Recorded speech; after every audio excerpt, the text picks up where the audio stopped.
حبيب قلبي والله، والله كله فل. الله يستر عليك يا رب. اخويا الكبير واحلى نجل تجيل، الله يستر عليك.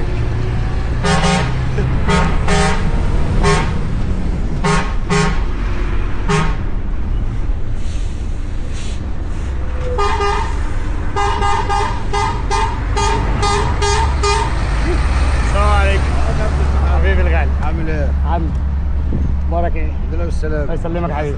رايح فين ان شاء الله؟ الحمد لله. ان شاء الله مكمل لسفاجة ثم السعودية ان شاء الله. توصل حبيبي. بالسلامة. الله يسلمك يا كنت متابعك اخر مرة كنت رايح سيوة. سيوة من 3-4 ايام كده.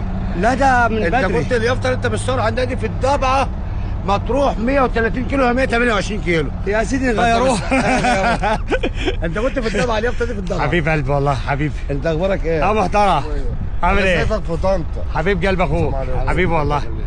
انت لسه جاي يعني شفنا في ياباني سبقناك بقى. انت زعلان رحنا شحنت بقى وجيت حبيبي حبيبي. وببص لقيتك قد الدنيا يا كبير. قد قد الدنيا يا حبيبي. يلا سيبني اسلم عليك اخويا والله تسلم لي حبيبي. انت حبيبي معايا والله معاك. صدقني والله حبيبي. كابتن محمد المصري يا جماعة شرف لمصر. حبيبي اخوك والله حبيبي. وبلديات الكابتن صلاح طبعا. ده الناس شرف دي ناس كبير. العلامي انا صلاح بحب ده. اصلا البلد بتاع الجماعه دول. الله يستر عليك يا رب. اقسم بالله. الله يبارك لك يا حبيبي اخوك. الله وانت يبارك ربنا يوفقك حبيبي حبيبي. ودايما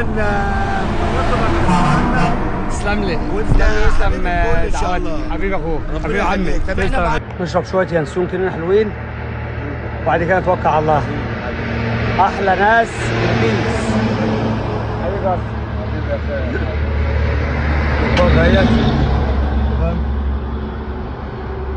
شغاله بالغاز دي برضه ولا ايه؟ الله يستر عليك. الطريق ده اسمه ايه؟ ده 30 يونيو الجلاله بورسعيد. جلاله بورسعيد؟ ده الجلاله طريق- بورسعيد 30 يونيو. طريق يا جماعه اجركم الله. بصوا حضرات كملوا ان شاء الله. تحياتي ليكم. كملوا معانا في رحلتنا الى المملكه العربيه السعوديه، وفي مفاجاه بعد ما نوصل ان شاء الله في دوله ثانيه بس هنخليها مفاجاه. نشرب اليانسون وبعد كده تفرج. افتحها ولا احط الورقه؟ لا عادي افتحها افتحها.